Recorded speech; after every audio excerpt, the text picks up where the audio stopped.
Hello students, এই Moumita ma'am. আশা করি তোমরা সকলে খুব ভালো আছো। Welcome back to our channel. Students, আজকে আমি তোমাদের থার্ড সেমিস্টার মেজর ইংলিশ থেকে তোমাদের পেপার 3 লাস্ট টপিক, যেটা হচ্ছে ধর্মা অ্যান্ড ইটস মিনিংস। তো আজকে এটার উপরে ক্লাসটা নেব। এটা করলেই তোমাদের কিন্তু ইউনিট 1টা পুরোটা কমপ্লিট হয়ে যাবে, ঠিক আছে? তো ক্লাসটি শুরু করার আগে বলে রাখি, যারা আমাদের সেন্টারে, যারা আমাদের কাছে অনলাইনে পড়তে চাইছো বাট এখনও জয়েন করোনি, তারা কিন্তু দেরি না করে ঝটপট আমাদের অফিসিয়াল নাম্বারে যোগাযোগ করে আমাদের সাথে যুক্ত হয়ে যেতে পারো। আমাদের অফিসিয়াল নাম্বার দুটো আছে, একটা হচ্ছে 6295916282 আর একটা হচ্ছে 7076398606। ঠিক আছে, দেখো দেওয়া আছে এখানে নাম্বার দুটো। তোমাদের যে কোনো কোয়ারি থাকলে তোমরা কিন্তু আমাদের এই নাম্বারটায় যোগাযোগ করতে পারো, ঠিক আছে? চলো দেরি না করে শুরু করে দিই আজকের ক্লাসটি। দেখো, ধর্মা অ্যান্ড ইটস মিনিং, মানে ধর্ম জিনিসটাকে কত রকমভাবে বোঝানো হয়েছে, ঠিক আছে? তো প্রথমটা হচ্ছে তোমার মোরাল ডিউটি। মোরাল ডিউটি মানে যেটাকে তোমার বাংলাতে বলা হচ্ছে, যেটা হচ্ছে নৈতিক দায়িত্ব। দেখো, মানুষের জীবনে না অনেক রকমের অনেক কিছু আছে, যে কোনো যে ডিসিপ্লিন জিনিসটা, ঠিক আছে, জাস্টিস জিনিসটা, তো এই সমস্ত কিছু কিন্তু আমাদের এই নৈতিক যে দায়িত্বর মধ্যে পড়ে। তো ধর্মও কিন্তু একটা মোরাল ডিউটি, যার দরুন আমাদের জীবনটা কিন্তু ভালো হয়। মানে এটা বলতে যে ধর্মের পথে চললে কি হয়, যে ধর্মা জিনিসটার মাধ্যমে মানুষের মানে যে নৈতিক যে চিন্তাভাবনা, সেটা কিন্তু উন্নত হয়। তো এখানে মোরাল ডিউটি হচ্ছে মানে ধর্মাকে মোরাল ডিউটি হিসেবে বলা হয়েছে। নেক্সট দেখো, ল অ্যান্ড অর্ডার। দেখো, এরকম অনেক আইন আছে যেগুলো মানুষ ফলো করে, বা যেগুলো হচ্ছে তোমার মানে যাকে বলে ন্যাচারাল ল, হ্যাঁ, বা যেটা হচ্ছে ইউনিভার্সাল ল।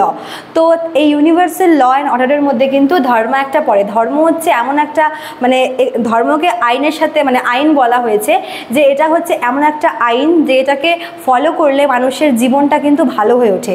তো ধর্ম, যদি মানুষ ধর্মের পথটাকে ফলো করে, ধর্মের পথ যদি অবলম্বন করে চলে, তাহলে কিন্তু মানে ধর্ম আইনটাকে যদি তারা মেনে চলে, তবে তাদের জীবনটা কিন্তু সুখ সমৃদ্ধি দিয়ে পূর্ণ হয়। এবং মানুষের জীবনে মানুষ কিন্তু অনেক কিছু শিখতে পারে এই ধর্মর জন্য, ঠিক আছে? তো ওই জন্য ধর্মকে এখানে এমন একটা আইন বলা হয়েছে, যে দেখো কিছু আইন থাকে যেগুলো মানে সব আইন মানুষের পক্ষে ফলো করা পসিবল না, কিন্তু যে ধর্মের যে আইনটা, যদি মানুষ এটাকে মেনে চলে, তবে কিন্তু মানুষ প্রকৃতপক্ষে সুখী হয়, ঠিক আছে?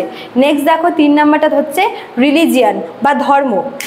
ধর্মাকে ধর্ম বলেছে, ঠিক আছে? এখানে মনে হয় যে ডিভোশন জিনিসটার কথা বলেছে, যে তুমি যদি সবসময় ধর্মের পথে চলো, মানে ধর্ম বলতে মনে করো যে অহিংসা জিনিসটা মানে হিংসা, যে কোনো রকমের মানে অ্যাগ্রেসিভনেস, এই সমস্ত কিছুকে ত্যাগ করতে বলা হয়েছে এবং ধর্মের পথে যেতে বলেছে। দেখো, মানুষের দেখি না আমরা যে অনেক মানুষকে একটা বয়সে গিয়ে ওরা সব কিছু ছেড়ে কিন্তু ধর্মের পথে চলে যায়, তাই না? ওরা ধর্মকর্ম নিয়ে ব্যস্ত হয়ে থাকে।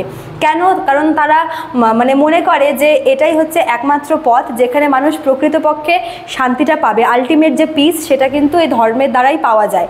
তো এই জন্য এখানে বলা হয়েছে যে যদি ধর্মর পথে মানুষ চলে, যদি মানুষ এই রিলিজিয়ানটা বা যদি তারা ধর্মটাকে নিয়ে চলে, তবে তারা কিন্তু আলটিমেট যে পিস বা যে শান্তি, সেটা অবশ্যই পাবে, ঠিক আছে? 4 নাম্বার দেখো কি বলেছে, ভক্তি। অবশ্যই আমাদের ভক্তি করতে হবে। দেখো, মানুষের হয় না যে ভক্তি জিনিসটা প্রতিটা মানুষের মধ্যে থাকে না, কিন্তু যদি তুমি ভক্তি নিয়ে চলো বা কোনো কিছুর প্রতি যদি তুমি ভক্তিটা রাখো, তবে অনেক মানে মনের অনেক রকমের দ্বন্দ্ব বলো বা অনেক আমরা মানুষরা কি মানে অনেক সময় নিজেদের সঙ্গে একটা স্ট্রাগলে জড়িয়ে পড়ি, নিজেদের মনের সাথে, বিবেকের সাথে, ঠিক আছে? তো যখন এরকম একটা মানসিক একটা দ্বন্দ্ব তৈরি হয়, তখন কি হয়, এই যে ভক্তির দ্বারা মানে এটা হচ্ছে এমন একটা ধর্ম, যেই যদি ভক্তি থাকে তাহলে কি ভক্তি থেকে বিশ্বাস আসে এবং তার দরুন কিন্তু অনেক প্রবলেম অটোমেটিক্যালি সলভ হয়ে যায়। তো ভক্তিটা রাখার কথা বলা হয়েছে। আর লাস্ট দেখা হচ্ছে এথিক্স। এথিক্স জিনিসটা হচ্ছে তোমার, যেটা এখানে তোমার নৈতিক ব্যাপারটাকে বলা হয়েছে, যে সবসময় মানুষকে একটু মানে এথিক্স নিয়ে চলতে লাগে, ঠিক আছে? আর এটা এক রকমের ধর্ম। তো এই 5টা হচ্ছে মেন মানে জিনিস, যেটা হচ্ছে ধর্মকে ডিফাইন করে, বা ধর্ম বলতে এই 5টা মিনিংকে বলা হয়। যে ধর্ম হচ্ছে মোরাল ডিউটি, আইন, তারপর হচ্ছে রিলিজিয়ান, ভক্তি, আর হচ্ছে এথিক্স, ঠিক আছে? তো এটা আজকের ক্লাস ছিল।